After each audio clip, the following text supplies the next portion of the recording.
Gun packed out today. Friends, welcome to the Rotary Club of Beavercreek meeting on September 16th. I want to thank our greeters today, Stephen Brown and Chief Rita, for jumping in, filling a hole we had there. So thank you all so much. Eric, our ticket master, also probably helped get us set up, and same with Stephen. Appreciate that because I was running late today. Pete Bales, Mark Weinstein, and Mike Zwig for our always great programs, and Jim Gundel for our website. And with that, there it is. Danny Jarvie. I'd like to hand it over to you, sir.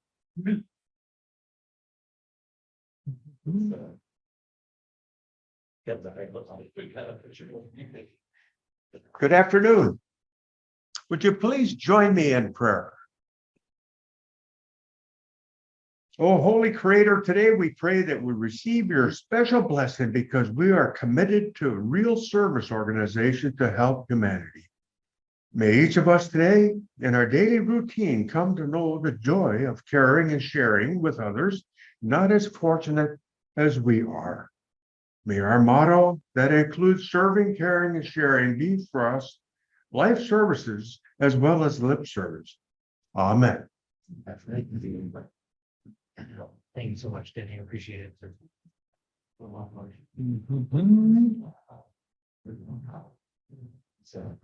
Okay. Okay, let's see. Secretary report. Joe, are you ready, sir? Yep, we're at 57%, and we have no guests today. No guest. Double checking. Any guests? Okay. Easy. Let's see. Wow, we're moving fast today. Dawn, you ready? Yep. Wow.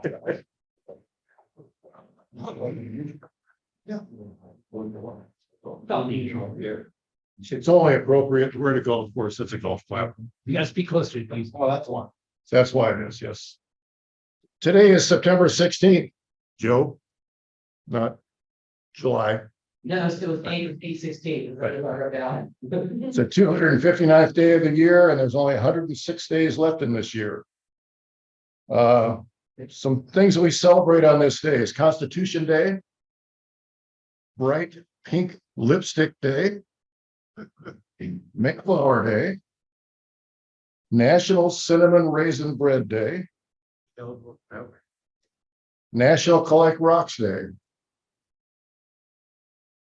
National Play-Doh Day, National POW MIA Recognition Day, National Stay Away from Seattle Day. I don't make these up. They're all up there. Trail of Tears Commemoration Day, Wrinkled Raincoat Day, and a couple others we missed earlier this week that I think are appropriate for here, at least one of them. National Bald is Beautiful Day, National Scooby-Doo Day, and National Snack a Pickle Day. On this day in history, the Pilgrims in 1620 set sail from England on the Mayflower. That might be the reason it's the Mayflower Day. In 1857, the song Jingle Bells was copyrighted. In 1908, General Motors Corporation is founded. In 1940, FDR approved the military draft. And in 1945, the Japanese occupation of Hong Kong came to an end during World War II.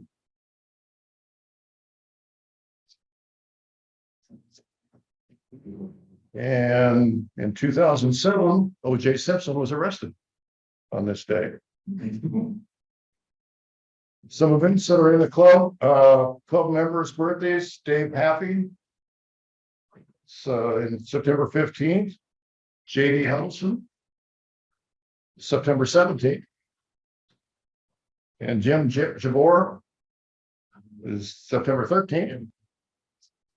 And Ed O'Shaughnessy, September 17th. And one big day today, Mike Zwick and Anita are celebrating their 50th wedding anniversary.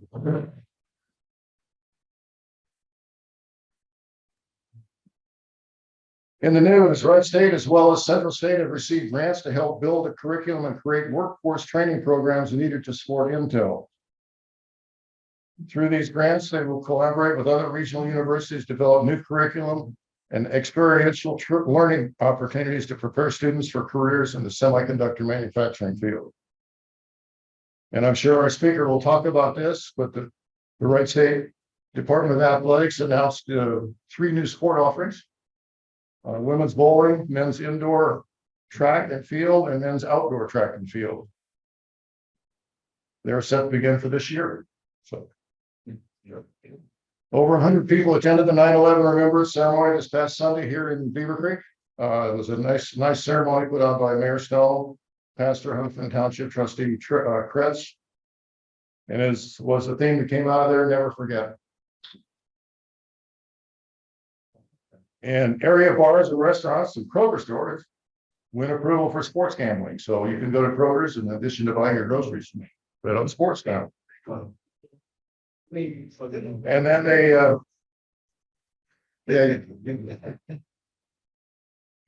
never thought about that. I should ask about that. And then a trooper and hero passed away this past Sunday. Jim Pee Wee Martin was 101. He was a paratrooper in World War II. And on September 21st, an escort to the VA for burial will take place at 9 a.m. The escort will begin at Sugar Creek Administration Building on the 2090 Ferry Road. So he was a paratrooper in World War II, including on D-Day. He served the 101st Airborne and was a member of the Screaming Eagles. And he was one of the first Allied soldiers to infiltrate Nazi-occupied France. So that's a huge loss. Also, if you're looking for a place to work remotely, there's an opportunity in the Bahamas. The Bahamas is a popular destination for all of us ultra wealthy looking to purchase a private island. You can pick one up for $20 to $50 million. Spend another 40 to 60, and you have your own private airline and whatever you want out there. So last week I told you about the rat problem in Dayton. Well, Dayton's been ranked in the top 5 in another category, and that's the top 5 deadliest cities in the United States, according to a report by CBS News. And Dayton's number 5, Detroit's number 4, Birmingham's number 3, Baltimore's number 2, and St. Louis is number 1.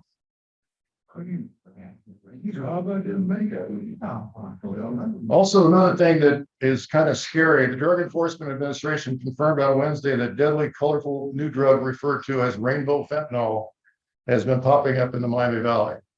So especially with Halloween coming up, make sure that if you've got kids, you check their candy before they eat it. So, and I know Brandon's here today, so he's obviously not with the Air Force Marathon, but that starts this weekend as well. And lastly, there will be an open house at the Beavercreek Police Department on October 1st from 10 to 1.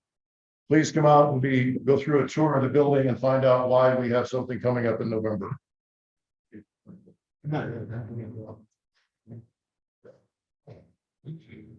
Since we just completed the popcorn festival, I thought I'd share some facts about popcorn.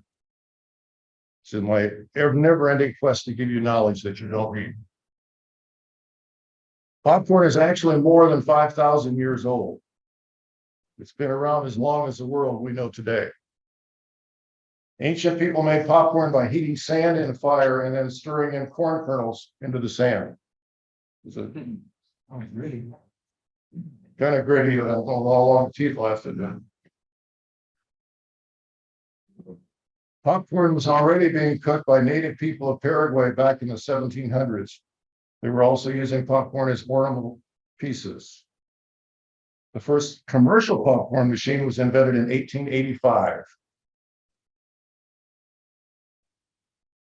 Despite its popularity, popcorn was temporarily banned in movies in 1949 because it was too noisy.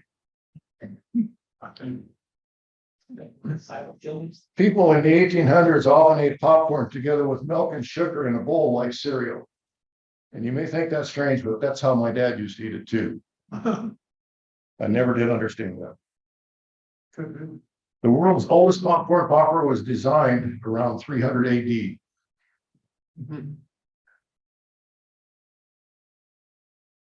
Native Americans believe that spirits actually lived in each popcorn kernel. The oldest ear of popcorn was discovered in a cave in Mexico. It's believed to be 5,000 years old. It's believed that Christopher Columbus introduced popcorn to Europe back in the 1400s. And Native Americans made beer and soup out of popcorn. The largest ball of popcorn has a diameter of 12 feet and weighs over 5,000 pounds. The largest box of popcorn has a volume of 52.59 cubic meters. The pastor was about 10 minutes into his sermon when he noticed his young son in the balcony with a pea shooter. He was leaning over the balcony, aiming at and popping people in the head. As the pastor prepared to deliver a very public scolding to his boy, the 7-year-old son hollered out, "You keep preaching, Dad, I'll keep him away."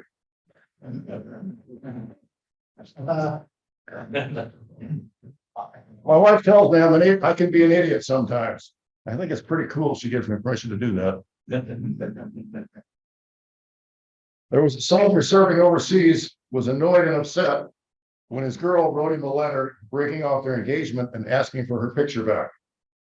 He went out and collected all the unwanted photos of women from all of his buddies, sent them all back to her with a note saying, "I regret that I can't remember which one you are.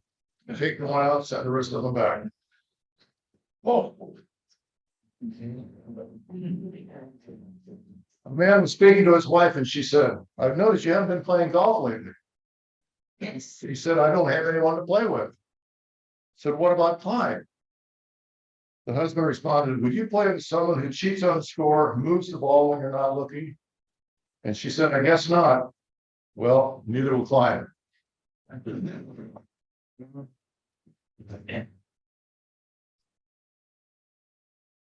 You do not need a parachute to go skydiving unless you plan to go twice.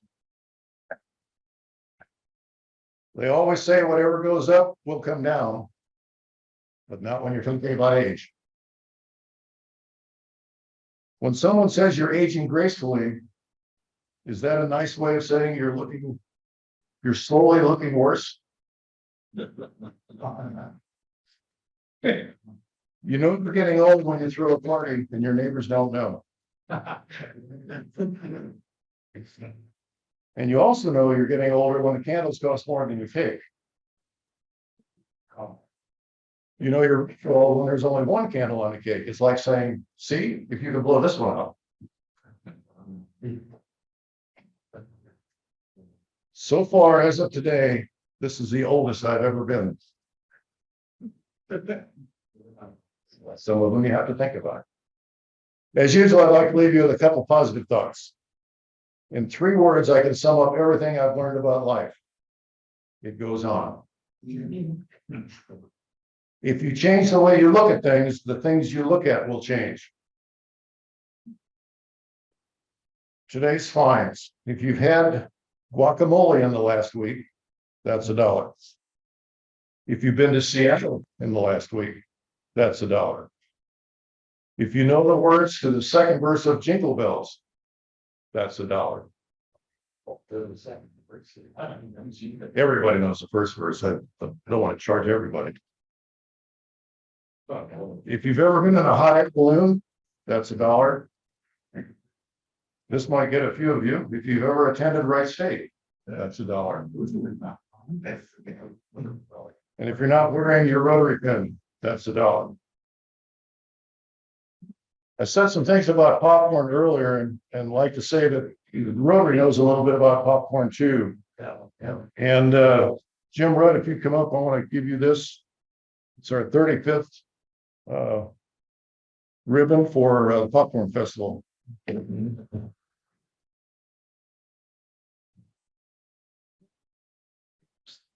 Yes, we were. Before I turn it over to Brandon, I want to let you know we're having a second drawing today in addition to the 3 for 2 for the jackpot. We also have a $50 gift certificate from Milano's. That'll be the second drawing.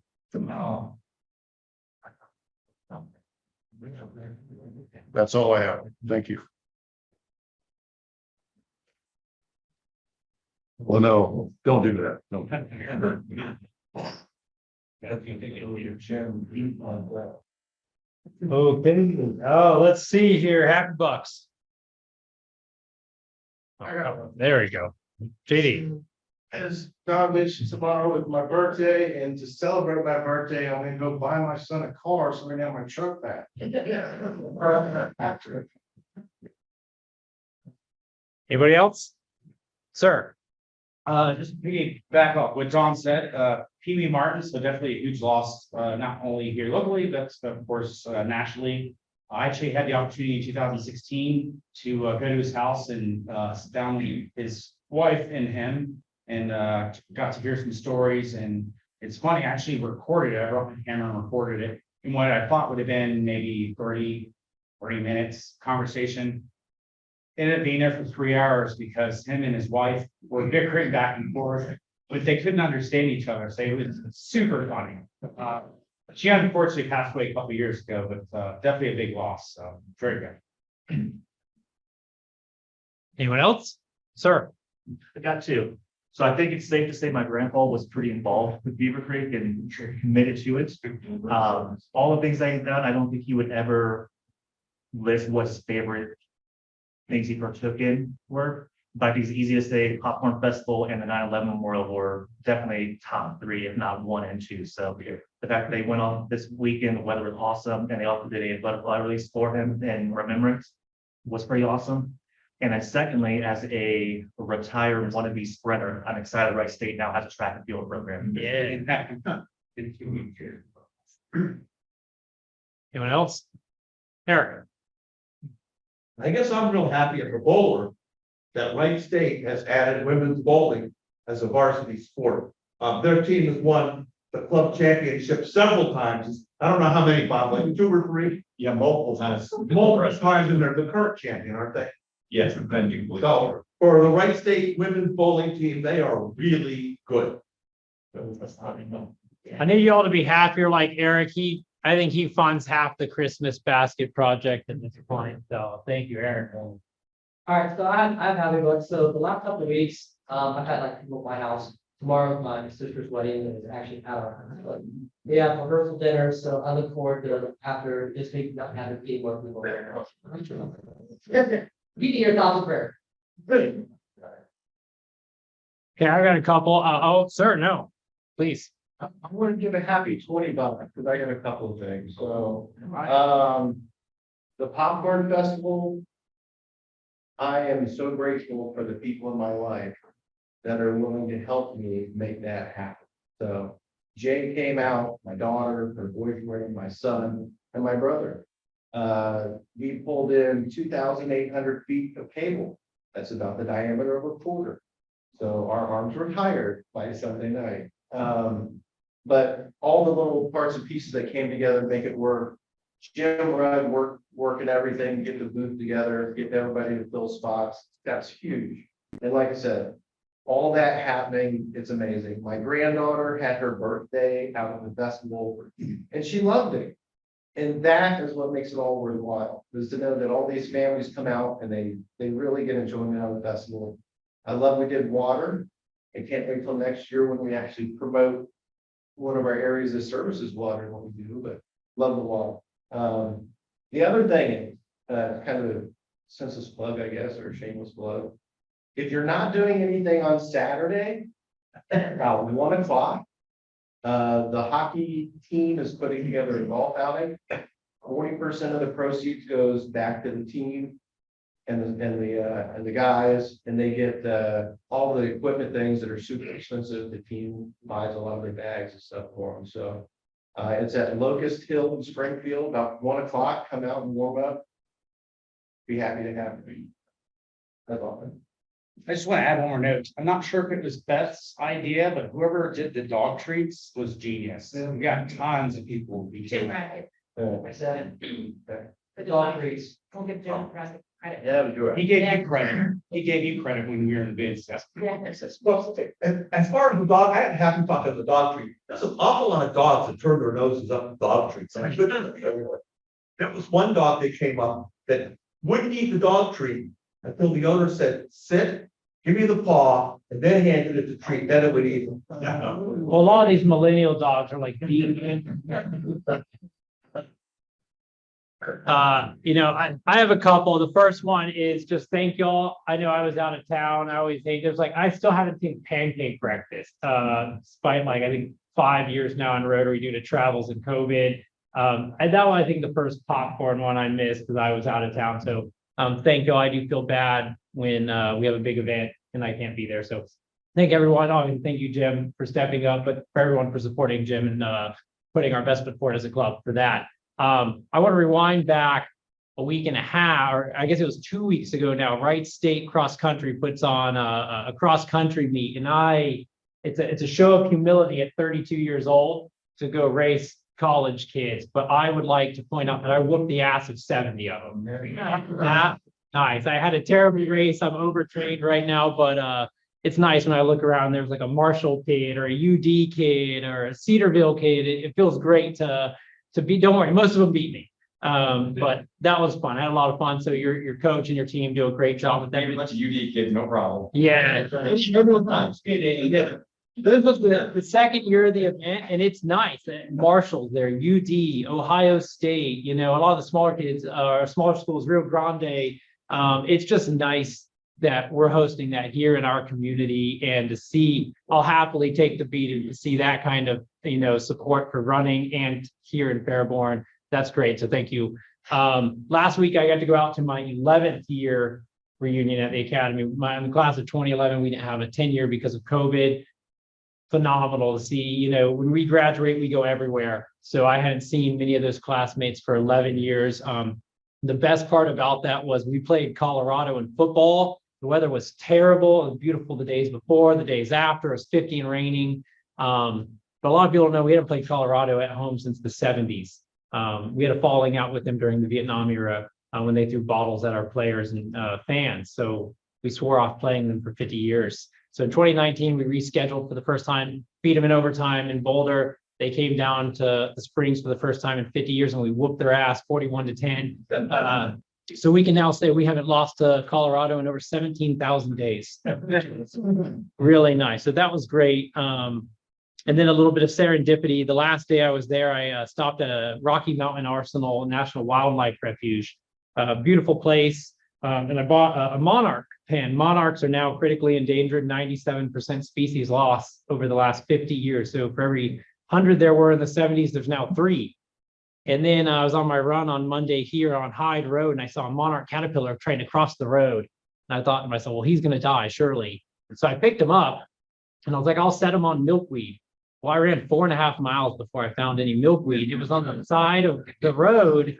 They mow it down. And I was like, well, I don't want him to turn to a chrysalis and then get mowed over. So I carried him another 5 miles. I carried a caterpillar about 9 miles in my hand, and I could tell he was getting close. He wanted to spin his web and go into his chrysalis. I had silk all over my hand. So I found some milkweed, and I grow it at my home too. And I put it in a cup, and I put him on the leaf, and I came back the next morning and I have a chrysalis now. So we'll have a monarch next week. So thought that was topical that I bought that, and then found a monarch the next day. So plant milkweed, save the monarchs. And lastly, JD asked, and for anyone who's thinking, how do I feel because this weekend's Air Force Marathon weekend? I feel great. It is not my responsibility. So I will be going to the expo after this and running tomorrow stress-free, because that is someone else's problem to deal with 10,000 people this week, like yours at the Nutter Center. So best of luck. That was a lot of happy bucks. Eric, There's a monarch tagging event tomorrow from Beavercreek Wetlands Association. Is it Seagull? I think that was Kugler. At Kugler.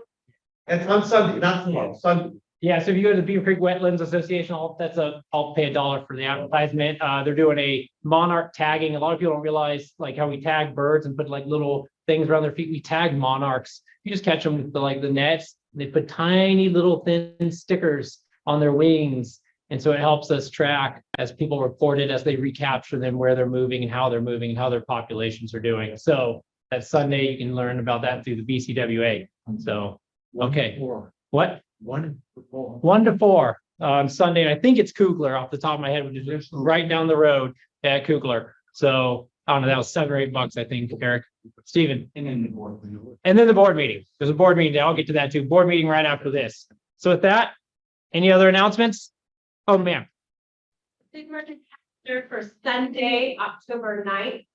Our club will once again be hosting a rest stop for the Tour de Gem, which is a cycling event in the Miami Valley.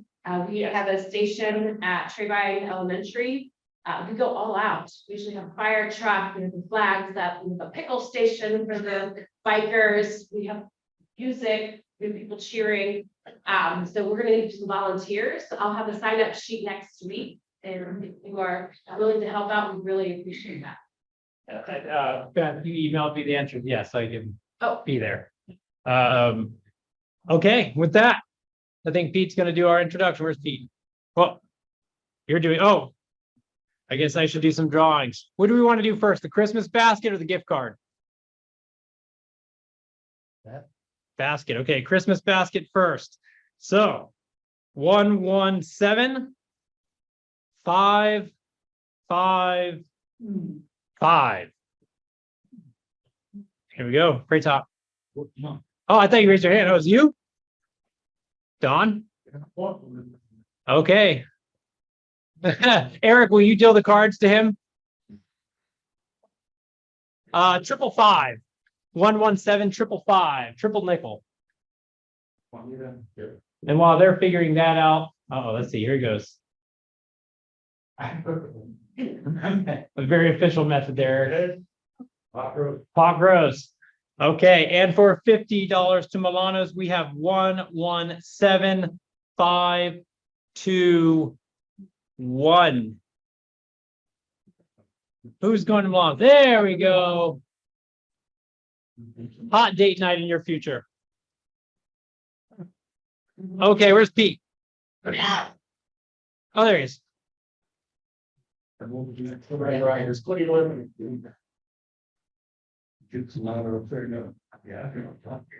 Right. Of course. Well, it gives me great pleasure to introduce our speaker today, Bob Grant. Of course, Bob Grant's involvement with Wright State started back in 1983 as an undergraduate student in the College of Business. And during that time, he volunteered in the sports information department at Wright State. And after leaving Wright State, for a brief time, he returned to the university to lead corporate sales efforts for the Nutter Center during its construction period. He transitioned into athletics in 1982 as the first ever director of development, where he implemented a comprehensive fundraising plan that is still being used today. Grant accounted for over $10 million in gifts for facilities and special projects at Wright State. In June of 2000, he received his MBA in marketing from Wright State and later became an adjunct professor in the College of Business. He continued his professional development by graduating from the Sports Management Institute in 2006 and was named athletics director in 2008. Almost immediately, he instituted his new PSA mission statement that would change the culture of the department. The PSA refers to people, student, and athlete, and focuses on the student athlete with the proper priorities in mind. Wright State and the entire Miami Valley are really blessed to have a leader like Bob at the helm of the athletic department in Wright State. He and his wife, Kim, have a daughter, Jordan, and a son, Braden. So let's please welcome Director of Athletics, Bob Grant.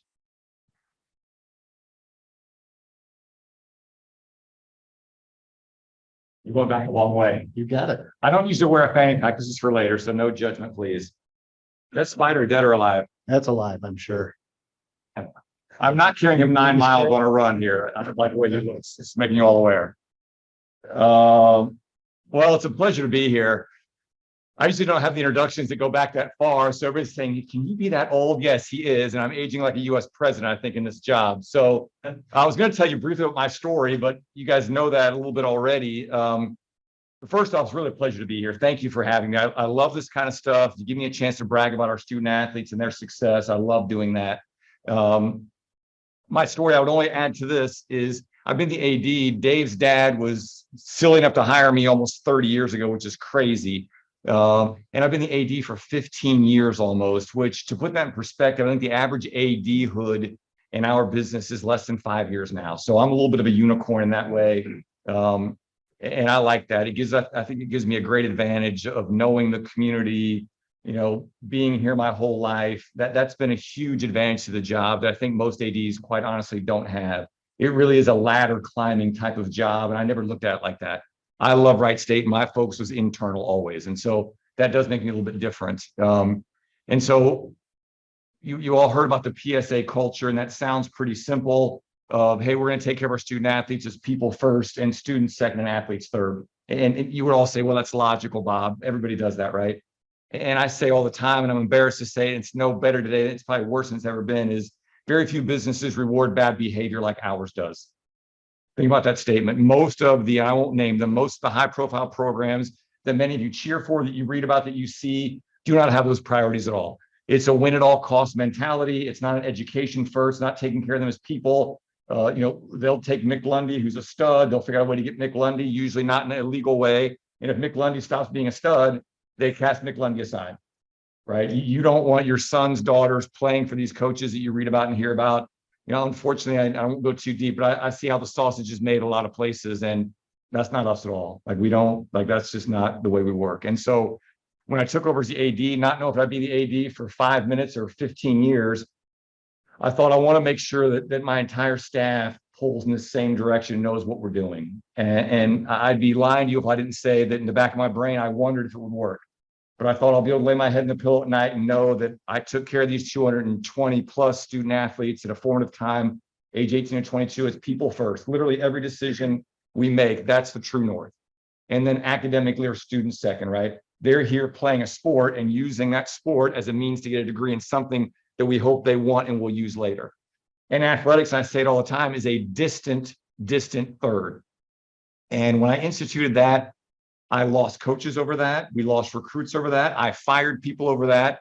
And I wondered in my brain, is this going to work? And really didn't know. And it took several years for it to take hold, to get our staff all sort of rowing the boat in the same direction. And look, knock on wood, it's always fragile and volatile. But I would tell you, we've had the most success the last 5 or 6 years in our history. And it's not even close.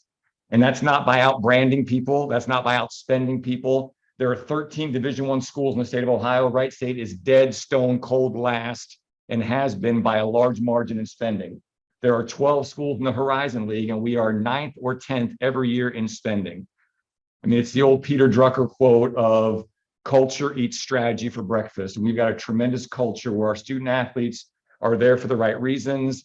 You would be proud to have them at your house for dinner, to have them hang out with you. They are some of the highest achievers on our campus. We ask them to juggle full-time athletics with full-time academics and community service on top of that. And they are doing that as well as ever. It makes me unbelievably proud of how well they are doing. But all that success with them as individuals and the success they have in the community and the success they have academically, I don't want to misquote here, we are now 57 straight semesters with our student athletes having a 3.0 GPA or better. 57 straight. Think about that.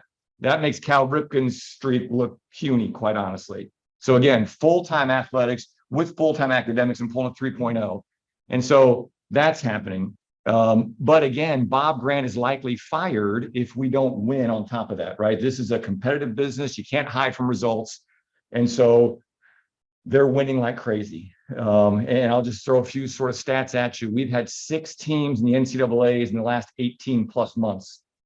We have had 12 teams in the NCAA since 2018.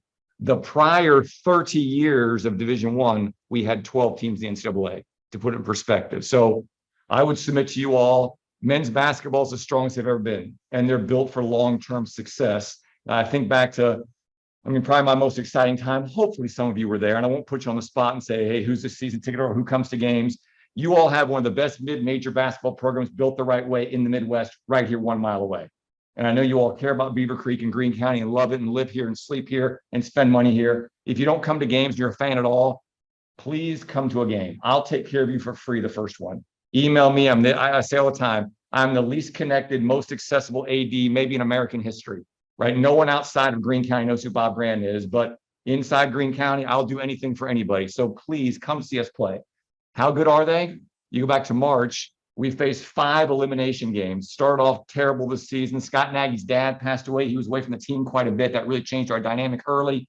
It didn't look like a good year at all. And they rallied like every Scott Nagy team rallies and played 5 straight elimination games. Not ending, but I would say culminating with the play-in game at UD, which I will tell you all, I did not want. I didn't want to go into UD. You know, UD has not played us at basketball in 20 years. So our win streak, we've not lost to them, and do the math, 20 times 365, whatever that is. I didn't really want to go there with their fans. But Scott Nagy convinced me. He's like, Bob, we need to root for that. If we're going to be a 16 seed, we're much better off being a 16 seed there with a chance to win and show people in Dayton what we're about, right? Have that captive audience, not only in the Montgomery County, but also on television. It's the only game going nationally at that point, as opposed to, hey, Wright State, you're a 16 seed, head out to Arizona and play 1, right? Don't want to do that. So we go out there after 5 elimination games and just throttled Bryant on national television. We've got our camo uniforms on, which we've had for 5 or 6 years. I love the fact there was sort of military theme to that game in some ways.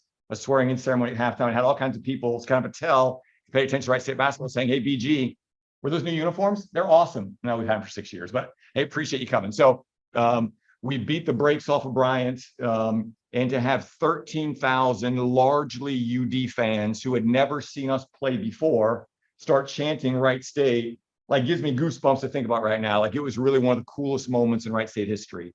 And that kind of exposure, we then went out to San Diego. I mean, they treat 16 seeds awful. We go to San Diego, we barely realize what time it is. We're playing a blue blood #1 in Arizona, and we scared them. If you all pay attention to the game, we were down 8 with 5 minutes to go. So it was not a pants crapping by Wright State at all. It was a really impressive performance.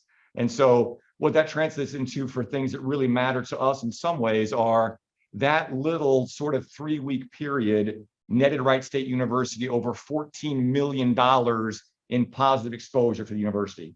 Think about that number, 14 million plus in really about a 3-week period is all. We average about $25 million in athletics in positive exposure. We've got an outside agency through the university that tracks those kind of things. And a university that's had their troubles, right? Our 5 best years, the last 5 years in athletics have coincided with the 5 worst years of the university. I mean, it's been financial issues and enrollment issues and leadership changes and faculty strikes. And our student athletes they're just about as calm as Tom Brady in the pocket. They just keep churning away and doing well. And so that kind of exposure is uber important to us. And then I'll digress a little sidebar. We get on the plane in San Diego. We're feeling pretty good about our result there. The season is over, and we are openly talking on the plane that, hey, we've got what Bob Grant has yearned for his entire Wright State life. We've got a men's basketball program that just won a game in the tournament, built the right way for long-term success, and every single meaningful component is back next year. And so, hey, literally, this is the conversation. Could we be an at-large team? Could we win a game in the tournament? Could we be a top 25 team?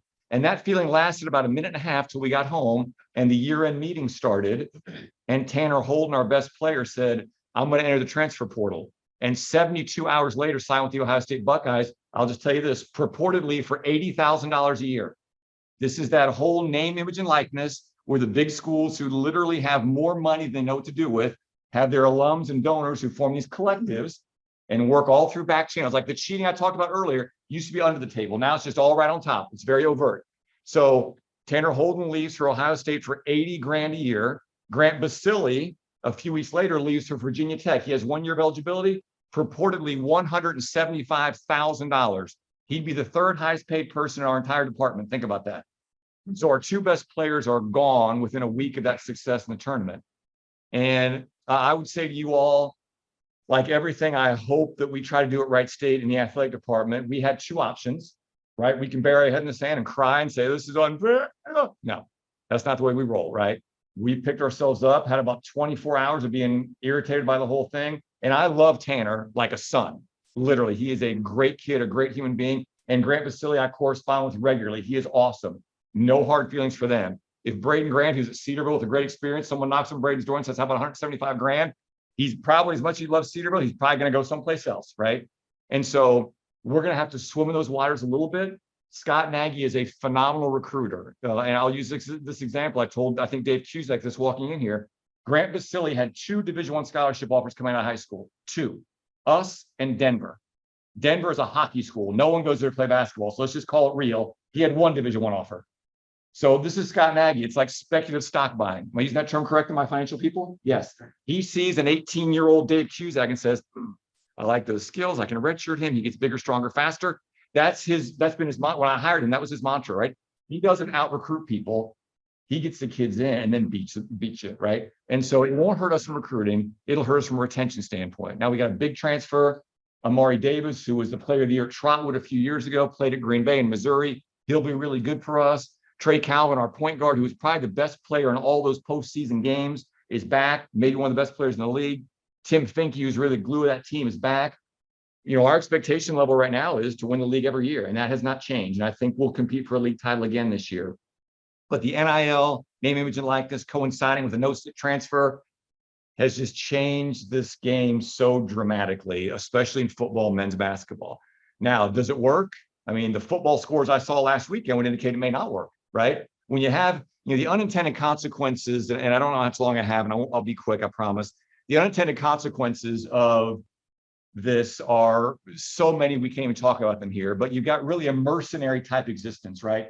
It sort of goes in the face of an entire team concept. You've got a hired gun you bring into a locker room for a year or two.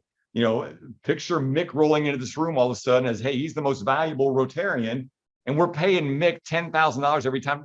You all probably don't feel good about working with Mick or sitting at a table, right? I mean, it's all those kind of weird things, not to mention the fact that you see some of the numbers being thrown out there. The Miami booster, who's an attorney, gave the point guard from Kansas State $400,000 a year. And then their best player came out on Twitter 2 days later and said, hello, unless I get $400,000 or more, I'm entering the portal. So he took care of that kid too. So you're Jim Larinaga. How do you coach that, right? 400,000, 500,000. You're jaking it in practice. How do I bench you? Who wants to throw the ball to you if you're not making money? Who's going to block? And not to mention the fact of, most of us have grown up with a career arc that we think goes like this. I'm going to work hard. I'm going to get better and better and better and better. And no matter how you value yourself, whether it's money or friends or family, you would think it goes this way. Some of these kids will never make more than they're making in NIL money. Grant Basile is an awesome kid. Will he make $175,000 again a year? Maybe not. What does that do, right? What home do you have as an alum to come back to? So it's all jacked up and it's messed up. But you know what? We'll be fine. This will not change the way Wright State does business at all. The PSA mission, will survive this and I think still thrive in this. So besides basketball, I'd be remiss in not telling you, we probably have the best baseball program in the state of Ohio collegiately the last decade. And I'll pause for dramatic effect. Think about that. We are a northern school with no indoor facility who spends no money on baseball. Our team, and I'm an old West Carrollton redneck, so I can say this, our team drives down to the old 84 Lumber in West Carrollton to train. That's a half-hour drive each way. And then they come back here and they throw in the parking lot in the snow flurries. And then come February, they go to SEC schools and Big Ten schools and ACC schools and pound them. And it's a lot of fun to watch. Last year, until Joe Smith got released, we had 3 big leaguers. That just makes no sense whatsoever. Joe Smith, Peyton Burdick, and Sean Murphy would do the reigning Gold Glove catcher for the Oakland A's. I mean, he was a 160-pound walk-on for us 10 years ago, and now he's one of the best catchers in Major League Baseball. So baseball is unbelievably good, like ridiculously, nonsensically, if that's even a word, good. We might have the best golf team in the state of Ohio. Ohio State beat us in the NCAAs last year on their home course. We didn't advance. Our best golfers struggled that particular weekend. But our golf team, again, we pay our golf coach $28,000 a year. $28,000 a year, right? That's not even NIL money for programs. And we may have the best golf team in the state of Ohio, just to put it in perspective. Volleyball, I would say this table of fine athletes, anytime the last 30 years could have beaten our volleyball program to the last 5 years. We now have a tremendous volleyball program. They were on 2 NCAAs in the last 3 years. They were the first volleyball program in Horizon League history to get an at-large bid 2 years ago. Like, that's super meaningful. Volleyball, really good. Women's basketball has been tremendous. 2 years ago, made the tournament, beat Arkansas. We've got a thing we talk about, and I'm an old sort of boxing fan in our office for years. We love punching above our weight class. So to watch our women play Arkansas, who spends about 8 times what we spend on women's basketball, and we just punch them in the nose and they just collapse like a card table, right? It was a lot of fun for us. Now, this success does not come without challenges. You know, when you win at this level, invariably other schools now have Wright State coaches on speed dial. So we've got a basketball coach at Clemson. We got a women's basketball coach at New Mexico. We got a women's basketball coach at Memphis. We got a baseball coach at Penn State. We got a baseball coach at Central Florida. We got a baseball coach at Indiana. We got a golf coach at Xavier. I can keep going on. Like the Wright State coaching tree is incredible. And that used to bother me. And I remember people would ask questions, oh, Bob, how long are you going to keep Scott Nagy? How can you keep Greg Lovelady? What are you going to do about Jeff? And I don't mean to be flip about it. And I really have great peace about this. Look, this is awesome.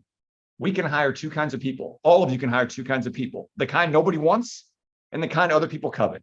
And if we're all doing our jobs, you better be hiring these kind of people, right? And so my answer always is, how long will you keep Scott Nagy? Here's the answer, and it's the truth. Longer than we should.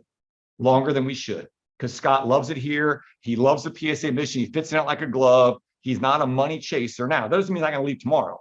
If Wisconsin fires their coach and calls Scott and says, hey, how about $4 million a year? And Scott rolls into my office, I'll give him the same quote I give everybody else. I'll help you pack your car and we'll be fine. We'll be fine, right? We're now known as a place where you can come be successful on a smaller stage and get on a bigger stage from there. So that's probably enough Bob Grant diarrhea of the mouth. That's a long monologue right there. If you guys have any, if I'm missing anything, if you all have any questions, I'll leave you with this one stat, maybe my favorite Wright State stat of all time. We started probably a decade ago, and we've not done this since COVID. So last year we did this 2019 pre-COVID. We'll do it again this year. We painstakingly, anonymously, and professionally survey our student athletes. And we use a firm in town called Growth Dynamics. They don't do any other schools or any other athletic departments. They primarily do sales organizations all over the country. And I know their owner. So I went to him 10 years ago and said, can you build a survey for student athletes? We're not making widgets, right? We're not splitting the atom. I wish we were. We're trying to, again, take 220 18 to 22-year-olds and make them better at life and give them some kind of fulfillment and direction before they leave us, and they leave us like that. And so I said, I want to survey them. You know, I mean, our culture is really good about communication. Every team comes to my house for dinner. We do sophomore ice creams and senior lunches, and my whole staff's at every event, practice. Like we know most of our athletes by name. That's not normal. But I thought, hey, kids who don't want to speak up, how can we get them? So we survey them, and it's probably 60 questions. It's done via email. It's completely anonymous. No one knows who's who. We get back a report at the end of the year. It's probably, watch out, Mr. Spider, probably about this thick. And our staff pours over that and all the questions on there and all the comments to try to make us better at serving them. Honestly, I mean, I hope it's the definition of servant leadership. And so the one question we ask every year is, if you came out of high school again, or junior college, or wherever you came from to Wright State, would you choose Wright State again? Now, again, these are 18 to 22-year-olds. You can't get the majority to agree the sky is blue. You put athletics behind that, and like any athletic team, you all have been around them or on them, you know, usually your happiness is a direct correlation to what? Correct, your playing time. So you're always going to have, well, Dave shouldn't be playing ahead of me, so I'm not very happy. I'm going to leave, I'm going to transfer. That survey in 2019, 91% of our student athletes would choose Wright State again. Now that makes no freaking sense whatsoever. Shouldn't be. That's a testament to how our coaches recruit and this culture. You know, until Grant Basile and Tanner Holden, I keep saying last comment. This is the last comment. Until Tanner Holden and Grant Basile, think about this statement. It's heavy. We had never lost a happy student athlete. Right. We lose athletes, sure, but it's usually we're losing, don't have my major, can't stand the coach, teammates are a bunch of, you know, idiots, whatever it is. No, Tanner Holden, if you call him right now, we could call him, or Grant Basile. They loved it here. They had an awesome time here. They loved winning. They loved Coach Nagy. They loved the culture, all of it. Had the major, all that. But you know what? We didn't have $80,000 or $175,000. So yeah, it's an interesting time for sure. So having said that, I will not wear the fanny pack, but I will bribe you for questions. So I have the fanny pack, one prize, a Bluetooth speaker for your golf bag, your bike, or your whatever, shower. 2 sleeves of Wright State golf team issued Pro V 1-star logo. Don't hit those over water, please. That's very bad for my marketing. And one more speaker. So I have prizes for 1, 2, 3, 4, 5 questions. Who's got them? Yes, sir. I got 2. I'm sorry, only 1 prize per person. Obviously, you've been at Wright State forever and been. Thanks a lot. It has been Very successful, and you know, I imagine you have no need to ever want to leave. But if you had to choose a school to do what you're doing, what would it be? Never had that question ever. I don't know the answer to that question. Here's what I would say to you. What we do at Wright State, to be fair, probably doesn't translate to a monstrously large school. I mean, I'm not sure how scalable it is. I don't know Gene Smith. You all do, probably better than I do, honestly, which is an indictment again to my lack of connectedness. But Gene Smith is not going to be able to have every team to his house for dinner, right? Gene Smith's not going to go to the Beavercreek Dairy Queen and fet his sophomore men's soccer players for an hour and a half and talk about life. He's not going to be able to do that, right? He probably does not know, the majority of those athletes by name or even by sight. That CEO type existence probably doesn't work, but I do think it's scalable to a degree. I really, really do. I couldn't give you a place. My mind's not wired that way to think, oh, hey, wow, if I was there, it could be this or that. But it's a good question. Well, and the second one, it's not a question, it's actually a referral. You were talking about how you lose coaches all the time. I don't know if you knew, but Mr. Kizak's a coach now for basketball. You know what? I actively keep a short list all the time. So Dave's going on the short list. Do you want fanny pack, golf balls, or Bluetooth speaker? Thank you. Cinderella. Yeah, so I'm a big fan of Carrie Hoffman, Oh, sorry about that. but she had a, She's the player to be named later in the Braden Grant trade. That's what we always said. oh, you don't like I love her. She had a terrible year record-wise. But what gives you hope for the future with her? It's funny. We were 2 or 3 weeks into last season. I'll say this openly in front of Carrie because I love Carrie and I'm very, very super bullish on her. I mean, last year was an absolute pure unadulterated dumpster fire for Carrie for a multitude of reasons. And I believed in her more after 2 or 3 or 4 weeks than ever before. I thought we had a really good hire. And the hiring, you all do it, I'm sure, is a crapshoot. It's hard to do. We've been really fortunate and lucky. If Bob Grant might be good at a couple of things, it's probably hiring and culture building. And I think, we've had a lot of really good coaches. Carrie will be tremendous. You'll see them really surprise people this year already. So I just, she again fits perfectly into the PSA model. I mean, and honestly, I had a short list of a couple of heavy hitters for that job, and Carrie was barely on the radar, got in the search very late at the 11th hour, and just absolutely blew us all away. So yeah, we're thrilled to have she and Jimmy on board. I thought it was a terrible hire. Yeah, I know. I figured. Can you use any of the right state? Whatever, The golf balls sure. or the speaker? Or you want to wear this bad boy? I think the speaker. Okay. It doesn't have a logo on it. Oh, I love that.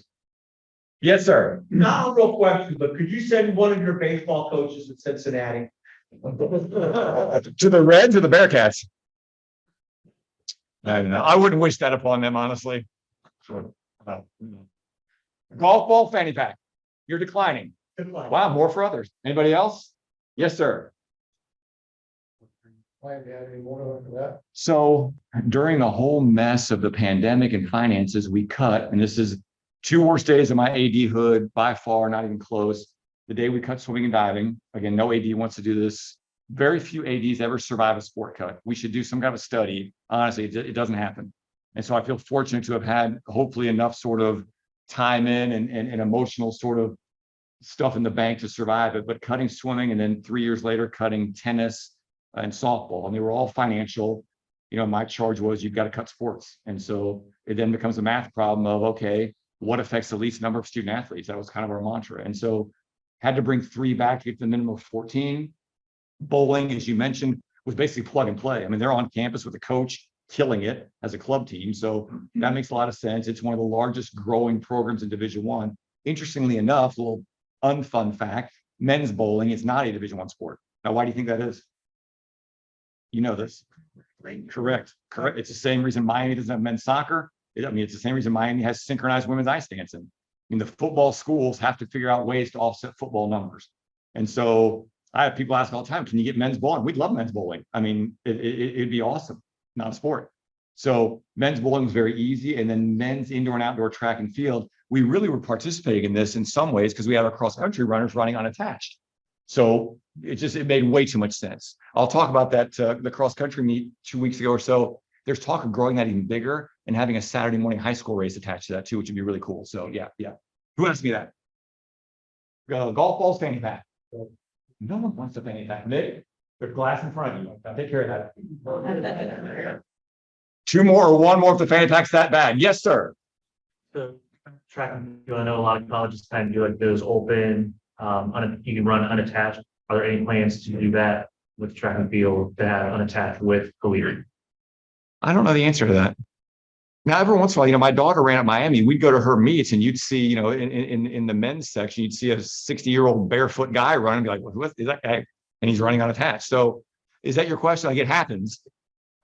Because not too many local, well, it's been a long time since I ran, but usually you'd have to drive an hour, 2 hours to a capital U or. Yeah, like we don't have a track, which is weird. So we got to deal with Fairborn. They use our soccer and baseball, use their tracks. We don't have a track, but you ran unattached 2 weeks ago. We're down in Miami and I run Occidental in California, all sorts of unattached. Usually they'll spell it out if they don't, but it's more common than not that unattached is allowed. Yeah, sometimes you don't realize. I was at a cross country, my daughter's a few years ago, and a woman just dominated. I was like, where's she from? Like, Bob, she's 30. She's unattached. She's like in the Olympics. Like, oh, okay, I got it. Yeah. Yeah, but long distance running, you can run unattached anywhere. Normally the shorter distance, the 60s, the 100, 200 meters are hard to find to run unattached. Yes. Really? Will you wear? Is this on eBay in an hour? No. We have a baby coming soon, so bigger room, Baby wipes in there, whatever. whatever. Wow. I got one more sleeve of balls. I can just get off the stage right now. You all call them. Could you explain that when you cut those non-revenue sports, a lot of times it's not really a legitimate money issue. It's more of a pleasing the people on the other side of campus. Correct. Yeah. So, yeah, Dave, you know how the sausage is made too much. So, yeah, my thing always is, listen, the vast, I can't say enough vast majority of our athletes are paying more to come here than we are paying to get them here. So if you're a men's basketball player, a women's basketball player, or a volleyball player, you are one of two things, a full ride or a walk-on. There's no in between. Our baseball team has 30 young men on it and 11.7 scholarships to split among the 30. So start doing the math, right? They're paying more. So yeah, my plea, starting with the swimming, was listen, the small amount of scholarship they're getting from athletics, we'll turn it down to 0. And they'll still come for a chance to swim Division I. And they then will for sure be paying a lot more, not just more, a lot more to be here than we're paying to get them here. And really, no entity on our campus over the last decade plus has gotten kids to come here, kept them, and graduated them. And that's valuable to Wright State, right? That's tuition money, that's state share of instruction money. So yeah, except for the head count sports today, you are spot on. And this is why, D2, D3 schools, D3 especially, they use athletics in a really strong way as an enrollment management tool. Let's add a D3 football team. Great. There's 70 kids coming here paying a private school, usually a rate of 60 grand, aren't going to be here. It makes perfect sense. But for the non-athletic person, right, or to some factions of faculty at every school in America, it's like, it's athletics. Well, look, athletes are proven to come back, give back, be more proud of where they went than the non-athlete. There's all kinds of studies I could flood you with to tell you that. So yeah, you're preaching the choir. Is your golf game bad or good? Perfect.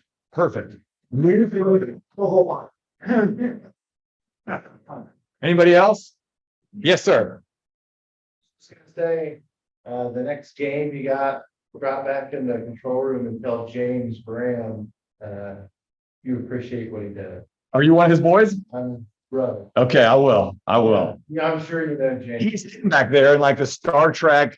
Yeah, for sure. I have no prize. I can offer you the big book of Who All Stars. This is it. Or this Epsom projector is probably not bad either. I'm off. Thank you. I appreciate you.